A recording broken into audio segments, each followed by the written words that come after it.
So today we are in part 2 of our series, It's Not You, It's Me. And this is really the continued part of To Be Continued. So this is like the second part. Last week there might be a few moments where you're like kind of wondering what's going on, but we'll do our best here to catch you up. So what we talked about last week was really a new way of approaching relationships, like a game-changing approach to the way that we relate to one another, especially in the context of marriage. And it doesn't matter if you're married and maybe your marriage is struggling right now, like maybe there's something that was there at one point but isn't there anymore and you can't really put your finger on it, or maybe you're single and you're hoping one day to be married, or maybe you're single and you're thinking that you're never going to be with somebody. Either way, there are principles here that we can approach relationships with that are totally game-changing. And so, what we said last week, maybe you remember, we start out here with a box of desires, right? And whether you know it or not, you kind of grew up with this box, and you started putting this box together when you were a little kid, right? And there's not anything wrong with this box. It's natural. We all have this box. But when at some point you started putting it together, and maybe it was because of what you saw in a relationship. Maybe it was because of what you had watched on TV. Maybe it was because of what you were told about what you should desire in a relationship. But we put together this box of things that we want in a relationship, things that we want from someone in a relationship. And what we said was, well, maybe for you, it was like one day I want to be, the mother of a baby, right? Or I want to find someone who's going to be the mother of my baby. Or maybe for you, it was, I want to be someone who cooks for my family. Tom, who's just singing for us, he says he's a fantastic cook. I'm not sure if I believe him yet, but... right? Or maybe you're someone who's like, I want to come home, and I want to come home to someone who's cooked for me. And again, these aren't right or wrong. They're just, maybe what we're used to or what we want. Or maybe there's, for you, it's maybe I want somebody who's going to build a home with me, and I want that person to help me keep that home nice and clean. And it's just these, sometimes we talk about them, sometimes we don't, but there are these desires in a relationship, right? And typically what happens is you you put together your box. There's all sorts of things in here, right? And you walk around with your box, and maybe you're in college or something, but you see somebody and you look at what's in your box and you're like, that's a match, right? And then you decide you're going to go after that person, and maybe you find that you were right. And they have everything that you've ever wanted. And that's when last week we met our friends Romeo and Juliet, right? Where just everything is great all the time. And he wants her so bad, and she wants him so bad. And there's this cycle of desire that we see in relationships where it's just like, it just keeps going and going. People are crazy about each other. And you often see this in the beginning of relationships. But then at some point, something happens. And maybe it's gradual, or maybe it's in a moment or a second. It could be like at the altar when you exchange vows. It could be on the honeymoon. It could be a year into marriage. But at some point, these desires shift from being desires to being expectations. And it goes from what I want to see in someone to what I expect from you. And so it goes from, I want somebody who's going to help me raise a child, right? And you have that baby and things are so great. But then it goes to the elbow in the middle of the night that's like, he's up again, right? Could you go get him? I'm at work in the morning. Or it goes from I would love to find someone who would help me keep our home nice and clean to, do I really have to come home to a messy house every day? From things that we want to things that we expect, from things that I would love to see in somebody to what you're supposed to be doing. And really when we get here, what happens, we said, everything goes from being out of desire to being out of expectation. And what we said here is when everything is done out of expectation, you actually enter into like a debt-debtor relationship because there's this agreement, either verbal or nonverbal, right? Either it was actually spoken or it wasn't, but it's this agreement that, well, you're going to do what I expect you to do, and I'm going to do what you expect me to do. And when you fail in a debt-debtor relationship, well, now there's this feeling like, well, you owe me because you were supposed to do that, and you didn't. And so debt can quickly pile up, right? And when you continually fail, it just starts to feel like, well, I can never be good enough for you. I can never do enough for you because I can't live up to your expectations. But what's even worse is that when you succeed in a debt-debtor relationship, there isn't even any room for progress. There's no room for gratitude. There's no room for friendship. Why? Because here's the expectation, and great, you met it. You're not that bad. It's about time you took out the trash. It's about time you vacuumed the house. It's about time you came home when you said you would, right? And so there's no like, here's the expectation. That's the ceiling. That's the ceiling. You can't go above and beyond there. You can't grow. That's where we start to lose intimacy, friendship, right? So that's what we talked about last week 1. And what I asked you to do before we left, I said, just think about it. If you're in a relationship, what does your spouse owe you? What do you feel like they owe you? And now you wouldn't probably say, oh, he owes me this, she owes me this. But what do my emotions and reactions tell me about what I think I deserve? What are my expectations in this relationship? Just to take inventory, a little expectation audit. And today we look at the solution. I told you we were going to look at the Apostle Paul's letter to a church in the city of Ephesus. This design that God has for marriage. This design that is filled with like friendship, of dependency on one another, of closeness, of intimacy, of what really all of us want in a relationship.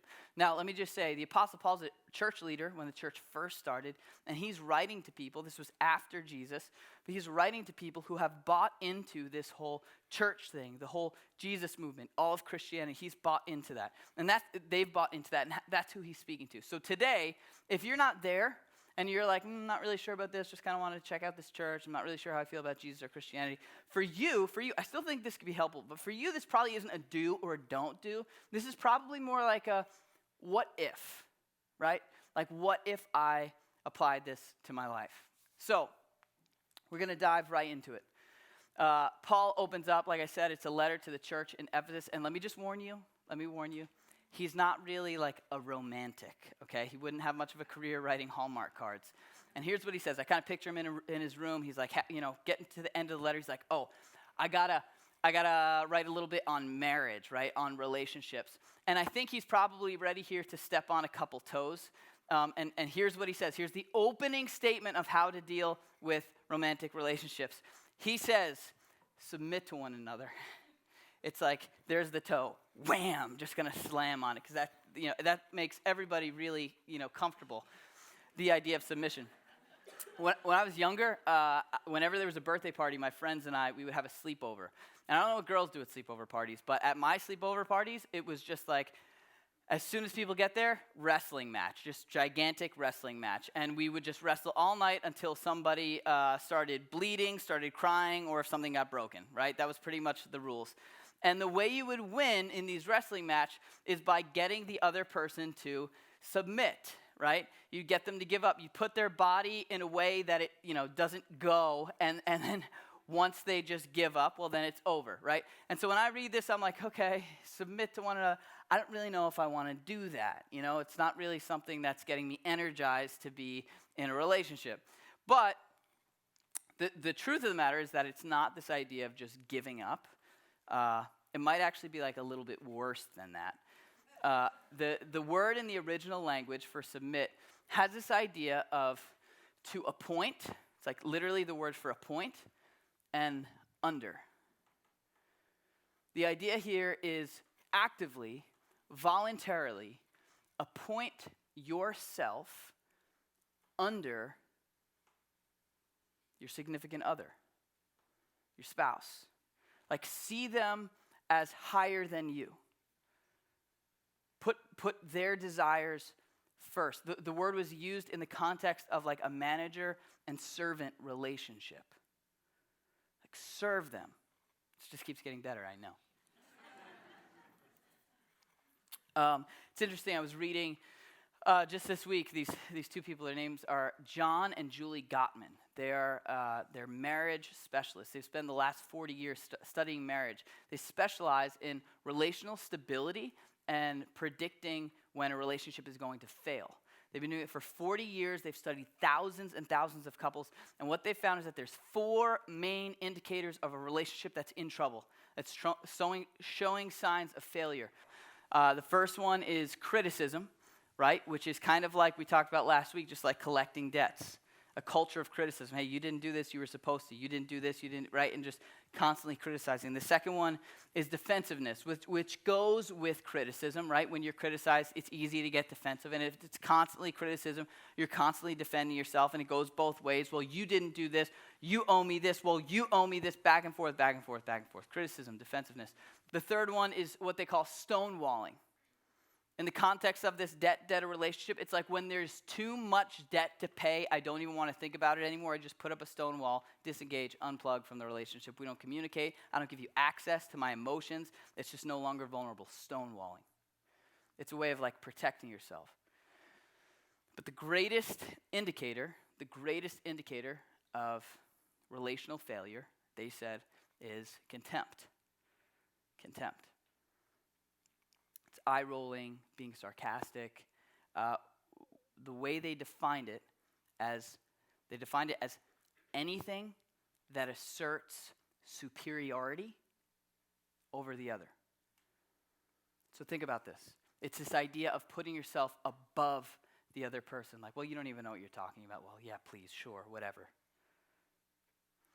And like today, after with these people, these specialists, and what other people have agreed, like through all this research, today we're finding the most dangerous thing you can do in your relationship is put yourself above people. And 2,000 years ago, though it's not very pretty and you don't want to get it on like a Valentine's Day card, Paul is saying like, no, put yourself under. That's what's going to pave the way for a good relationship. See, up until this point, we've been talking about desires and expectations. Like, here's what I want from you. And now it's like, oh, here's what I expect from you. But the idea of this is like releasing them from your expectations and shifting the focus to their desires. Like, all of this has been about me, but now this is about you. Like in my eyes, my relationship is supposed to be complete devotion to my wife. Like sometimes we like to think of marriage as like this thing, you know, like, oh, I'm just working on my marriage, right? No, marriage to me is supposed to be complete dedication to my wife, Allie. And to her, marriage in her eyes is supposed to be completely all about me. Don't tell her I said that. But somebody once told me, Allie and I went to premarital counseling. They said a lot of people think of marriage as like 50-50, right? You do a little bit, I'll do a little bit together. 50-50 makes 100. Mutual compromise, that's nice. It's like, but really the way God designed it was for 100% and 100%. Like the two of you giving everything for each other. That's the picture of like sacrificial love. And so it's not out of desire, it's not out of expectation, but rather out of love for the other one. And I know this is hard, and it might sound like extreme, living completely dedicated to your spouse, but can you just for a second like step back and think about what that would look like? Like a marriage where both people are completely concerned about the other, where I don't have to like stand up for, well, this is what I want from you, and this is what I expect from you, but rather it's the other one looking for the desires and expectations of the other, like totally pouring themselves into you. Can you imagine what like a beautiful picture that is of like dependency, of intimacy, of friendship? Where I'm not trying to meet my desires, but I have someone that I live with who's concerned about me, complete devotion. It's a beautiful picture. It's why if you know the book of Genesis, the beginning of the Bible, Like that's why they say it's like two becoming one, completely dedicated to one another. It's a beautiful thing. Now, maybe you've tried this before, right? And if you have, you know it's amazing. It's awesome, incredible. It's outstanding until like Wednesday.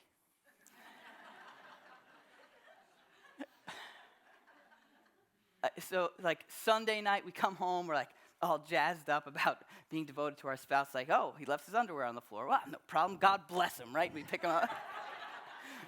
But then there's Monday night comes around. He does it again. It's like, oh, okay, 2 nights in a row. That's fine. I'll pick him up. Maybe I'll send him a little text message reminder with one of the kissy face emojis, and whatever, no problem. And then the next day, and then by like Wednesday, it's like, forget it. I'm done with this, right?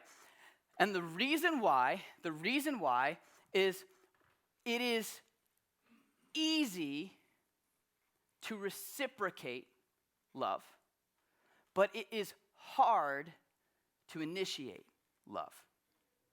It's like we have a certain capacity, and you know this, right? So think about it like this. We got a lot of props up here today. All right, think about it like this. Imagine like this is me, and this is my wife, Allie, right? And the water in here is like our ability to love one another. Well, in a great relationship, it's like, well, I love you. Great, you did this for me. Oh, look what you're doing for me. And it's just like back and forth, and it's just constantly reciprocating, right? Back and forth, back and forth. That's a happy place. But sometimes like maybe you try something, right? And then they like just don't respond. And then you're like, okay, well, let me do it again. And it's like, well, nothing. And then it keeps going. And what's interesting is that this can actually be affected by outside sources. You know this, right? If let's say you leave and you had a really tough day. Maybe you work and you go to work and your boss like just basically tells you stink, or you get a bad performance evaluation, or your best friend tells you she doesn't want to be friends anymore, or whatever your problems are that make you feel unloved. All of a sudden there's like, that can like drain the water supply. And now there's even less to work with. And that's just like, it's fatigue. We get fatigued when it comes to expressing love. And when you're here, this is Wednesday. You're here, it's like, well, there's nothing left. And now your only option is to just like try and muster up some love. Like that's the best you've got. I was talking to Allie about this. She's like, you should call it mustard love. I was like, oh yeah, mustard love, nice. I'll take that down. All you have is the ability to like just try and muster it up. But there's an alternative. We can take down the mustard. Thank you. There's an alternative. And this is where your faith meets your relationship. And I know that this isn't natural for a lot of people, especially if you're new to this. And again, don't think don't do. Just think, what if, right? What if? Here's how the verse ends, right? He says, submit to one another out of reverence for Christ. I told you, it's not like super romantic. That's not real like hot, He says, submit to one another out of reverence for Christ. Now, the first time I read that, I was like, okay, well, I don't really know how I like this. I mean, I wouldn't verbalize this, but I'm like, this doesn't really seem so great because it feels kind of like more debt. Now I mess up, and I've now offended my wife, and apparently I'm being irreverent, right? And so it's not really, it makes me feel like I owe more. It actually makes the burden heavier. But there's something else going on here, and it has to do with this idea of context. If you step back and you look at how the letter started, I'll give you like the super fast Cliff Notes version, but it makes everything fall into place. Like I said, the letter is a letter to the church in Ephesus, and Paul starts off, and the vibe of this letter is like the vibe of a kid who just got off of his favorite roller coaster, right? You ever see like a little boy run off a roller coaster and his parents like, how was it? And his hair's messed up. He's like, it was the best. Like he's just like going crazy because he's so excited. That's the vibe of this letter when it starts out. The Apostle Paul, he's writing, he's just constantly thanking and praising God for everything he's done. And he hears that these people in Ephesus have heard this message. And he's like, I have not stopped thanking God that you've heard this message. He's going on and on. He's like, we were once far off, but now we've been adopted into God's family. He says, he has lavished his great love on us. He has lavished his grace, this stuff that we do not deserve, that we can't work for, and he stops himself. It's like almost like he got ahead of himself. He stops. He's like, okay, so here's what I'm praying for you. Here's what I'm praying. I'm just praying that it would click.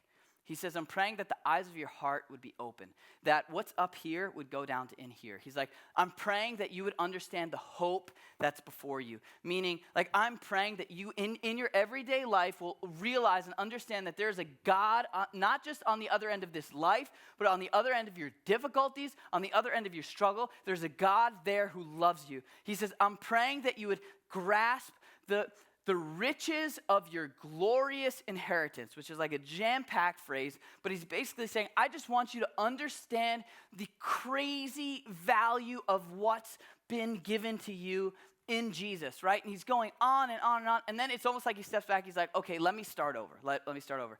He says, at one point, we were like dead, living in a toxic way of life, but because of his great love for us, Jesus bought us back. He bought us back and offers us a life that is far better than anything we could ever imagine. And he explains, he's like, it's not something you can work for. It has nothing to do with how good you are, has nothing to do with whether you just made the biggest mistake of your life or whether you just had the greatest success of your life. It has nothing to do with your resume. It's not from works. Nobody can brag about how they got in here. He's like, it is simply a gift.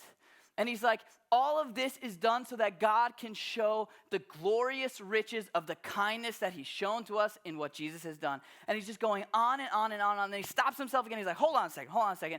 And so this is what I'm praying. Now here's, like, he changed his prayer, right? Actually, it's this. He's like, I'm praying that you would grasp, that you would just understand how wide, how long, how high, and how deep God's love is for you.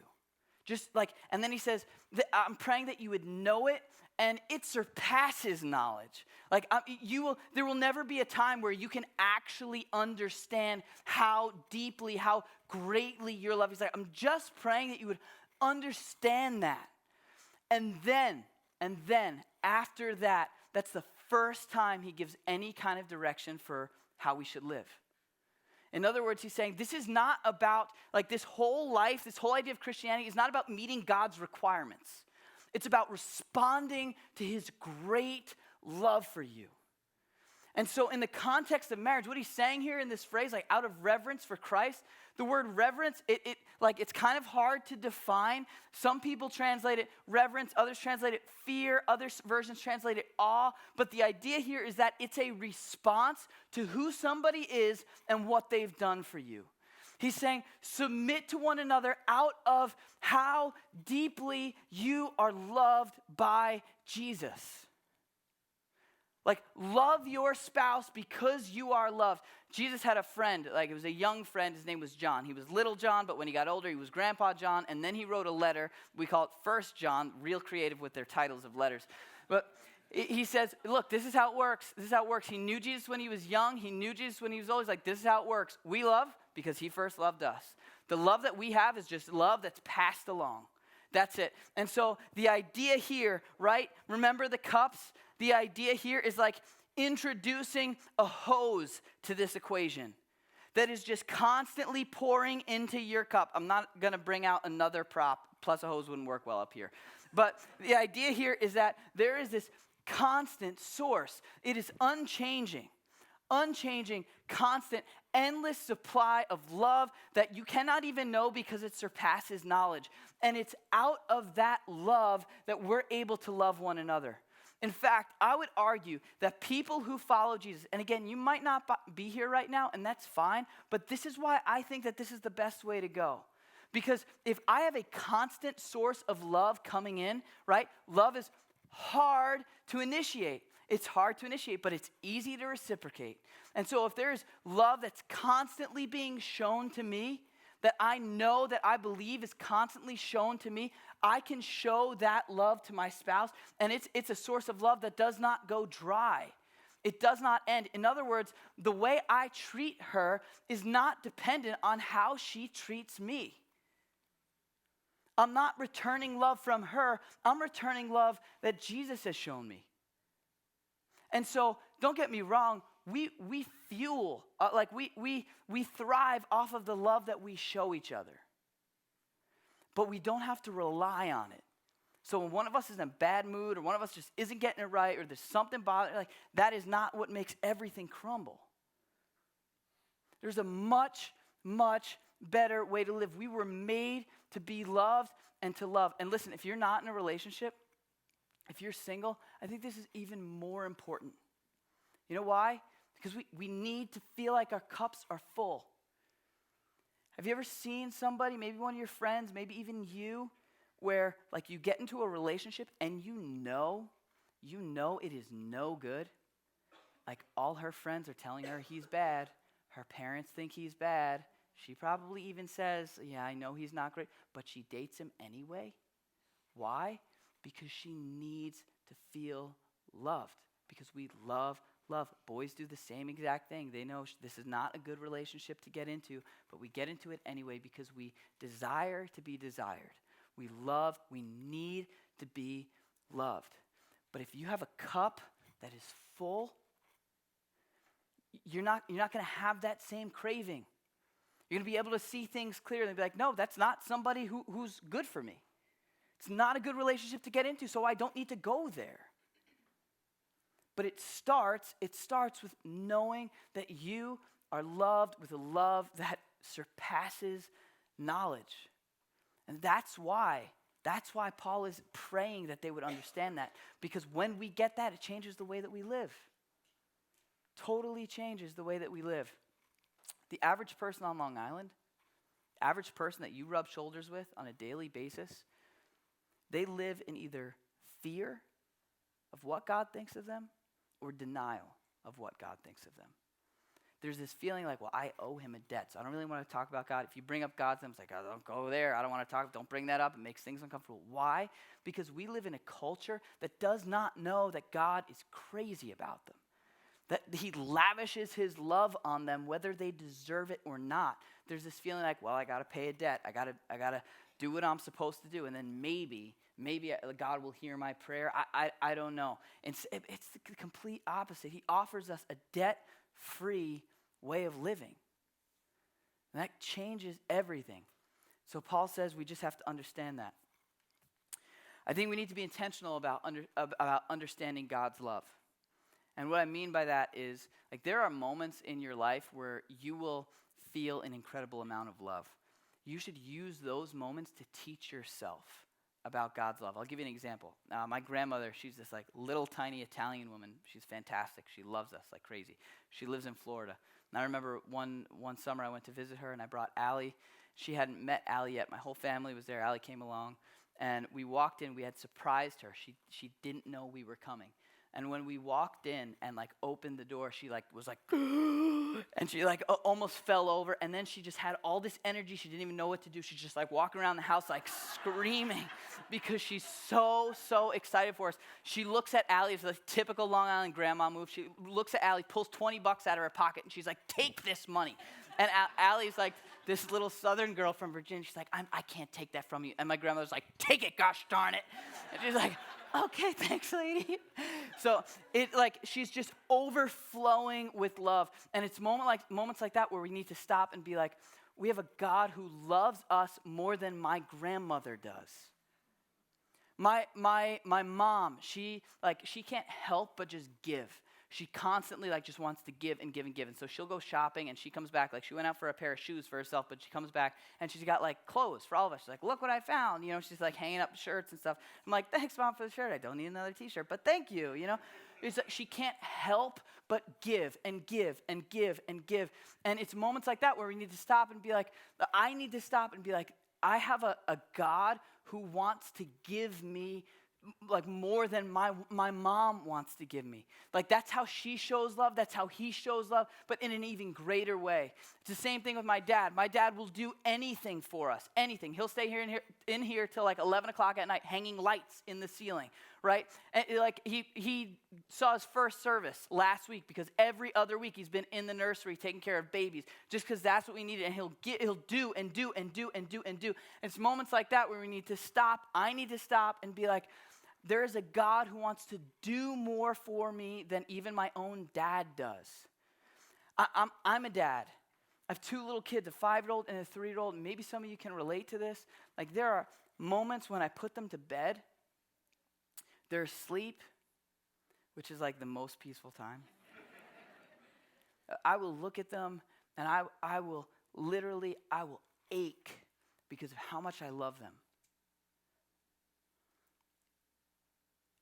And we have a Father that looks at us with an even deeper, more passionate love. And when we get that, it fills our cups, gives us the ability to show love to other people. We don't have to rely on love that we can muster up. It changes everything.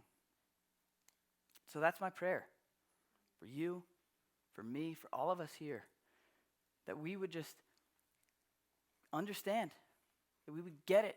The eyes of our hearts would be open, that would go from here to here. We would understand that there is a God who is absolutely crazy about us. And if your relationship right now is struggling, if what Paul says is true, then what that means is that the problem is not that you're not trying hard enough. It's not that you're a bad person. It's not that you're a bad husband or a bad wife. If what Paul's saying is true, then maybe you're just trying to pour from a cup that's empty. And maybe you need to be reminded that there's a God who loves you. Let's pray together. God, it is amazing that you love us the way that you do. You don't have to be a God of love. You could be a God of rules. You could be a God of requirements. You could be a God of anger, a God of wrath. But you've chosen to describe yourself as love with grace and forgiveness. And so, God, I'm praying for me, for those of us on the stage, for those of us in the seats, for those of us helping in the back, for those taking care of kids, that each one of us here would have power to grasp. The eyes of our hearts would be open, that we would understand the width, the length, the height, and the depth of your great love for us, that love that surpasses knowledge. Would it take root in our hearts, and would it change us? In Jesus' name we pray.